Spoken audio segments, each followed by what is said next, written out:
ពិភពលោកកំពុងស្ថិតនៅក្នុងភាពភ័យខ្លាចសប្តាហ៍ទី2នៃសង្គ្រាមមជ្ឈមបូព៌ាបានផ្ទុះឡើងកាន់តែខ្លាំងខណៈដែលលោកត្រាំបញ្ជូនសារផ្ទុយគ្នាធ្វើឲ្យអ៊ីរ៉ង់ត្រៀមខ្លួនសម្រាប់សង្គ្រាមអូសបន្លាយសប្តាហ៍ទី2នៃសង្គ្រាមមជ្ឈមបូព៌ាបានប្រែក្លាយតំបន់ទាំងមូលឲ្យទៅជាសមរភូមិបង្ហូរឈាមដ៏ធំបំផុតក្នុងសតវត្សទី21នេះខណៈដែលផ្ទៃមេឃត្រូវបានគ្របដណ្ដប់ដោយមីស៊ីលនិងយន្តហោះចម្បាំងមេដឹកនាំពិភពលោកកំពុងដើរលើផ្លូវបំបែកដ៏គ្រោះថ្នាក់លោកដូណាល់ត្រាំកំពុងលេងល្បែងពាក្យសម្ដីដែលធ្វើឲ្យសត្រូវមានការភ័ន្តច្រឡំប៉ុន្តែជីវិតមនុស្សជាង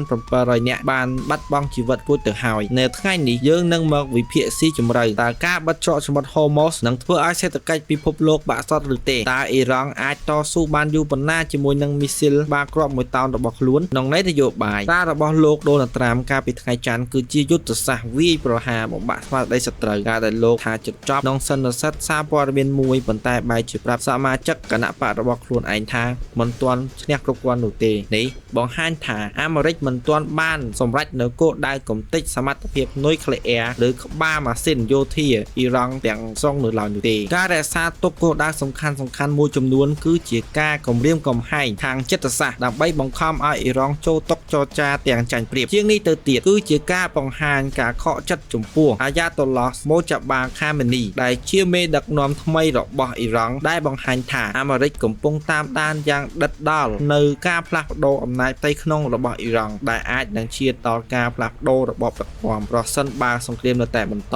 រឿងដែលក្តៅកគុកបំផុតនោះគឺការវាយប្រហារលើសាលារៀនកុមារីនៅលើអ៊ីរ៉ង់ដែលសម្រាប់កុមារជាង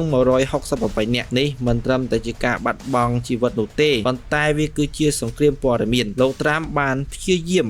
ទម្លាក់កំហុសទៅលើអ៊ីរ៉ង់ថាខ្លួនបានប្រើមីស៊ីលបាញ់ច្រឡំដោយខ្លួនឯងប៉ុន្តែអ្នកជំនាញអាវុធយុទ្ធភ័ណ្ឌបានកត់សម្គាល់ថារូបភាពដែលបែកធ្លាយបង្ហាញពីលក្ខណៈសម្បត្តិរបស់មីស៊ីលហូម៉ាហាតរបស់អាមេរិកការវាយប្រហារនេះបានធ្វើឲ្យពិភពលោកងើបឡើងប្រឆាំងនឹងអាមេរិកនិងអ៊ីស្រាអែលក្នុងរឿងសិទ្ធិមនុស្សអ៊ីស្រាអែលខ្លួនឯងក៏បានបន្ថែមទម្ងន់វាយប្រហារលើទីក្រុងតេហេរ៉ង់ដែលធ្វើឲ្យអគារស្នាក់នៅស៊ីវិលរញ្ជួយដល់ឬគល់នេះសបញ្ជាក់ថាគ្មានតំបន់សមត្ថភាពទៀតទេសម្រាប់ប្រជាជនអ៊ីរ៉ង់ងាកមកមើលផ្នែកសេដ្ឋកិច្ចវិញសង្គ្រាមនេះបានបង្កឲ្យមានការរំខានដល់ការផ្គត់ផ្គង់ប្រេងធំបំផុតក្នុងប្រវត្តិសាស្ត្រនៅពេលដែលប្រេង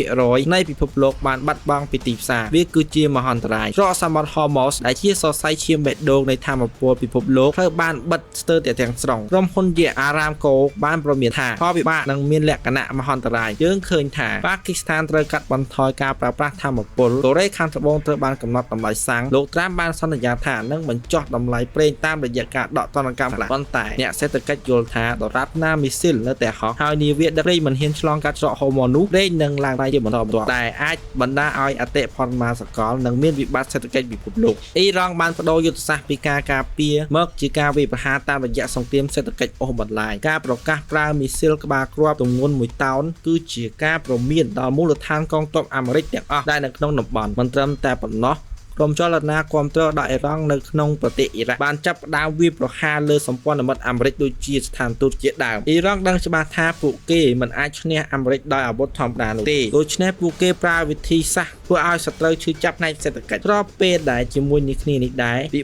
បត្តិផ្ទៃក្នុងអ៊ីរ៉ង់ក៏កាន់តែដុតដាបដែលបង្ខំឲ្យសូម្បីតែកីឡាការីជម្រើសជាតិក៏រត់ចោលស្រុកដើម្បីសេរីភាពផងដែរសរុបមកសង្គ្រាមសប្តាហ៍ទី2នេះបានបង្ហាញឲ្យឃើញថានេះមិនមែនជាចំនួនតូចតាទីទេវាគឺជាការសាកល្បងអំណាចរវាងមហាអំណាចអាមេរិកនិងឥទ្ធិពលអ៊ីរ៉ង់នៅមជ្ឈមបូព៌ាតើលោកត្រាំនឹងបន្តការវាយប្រហារគោលដៅសំខាន់ដែលលោកបានគ្រោងទុកឬទេតើពិភពលោកអាចគ្រប់គ្រងនឹងតម្លៃប្រេងដែលបានហក់ឡើងខ្ពស់ដល់ពេលណាយើងនឹងបន្តរាយការណ៍ជូនលោកអ្នកភ្លាមនៅពេលដែលមានព័ត៌មានថ្មីសូមបញ្ចេញមតិយោបល់នៅខាងក្រោមវីដេអូនេះសូមអរគុណសម្រាប់ការទស្សនារបស់លោកអ្នកជួបគ្នានៅវីដេអូឃ្លីបក្រោយសូមប្រិយមិត្តជួយចុច share វីដេអូនេះជាបន្ទាន់ដើម្បីឲ្យពិភពលោកបានដឹងការពិតផងនិងកុំភ្លេចជួយចុច subscribe share ហើយនិង like ដើម្បីកុំឲ្យខកខាននៅព័ត៌មានថ្មីៗជាបន្តទៀត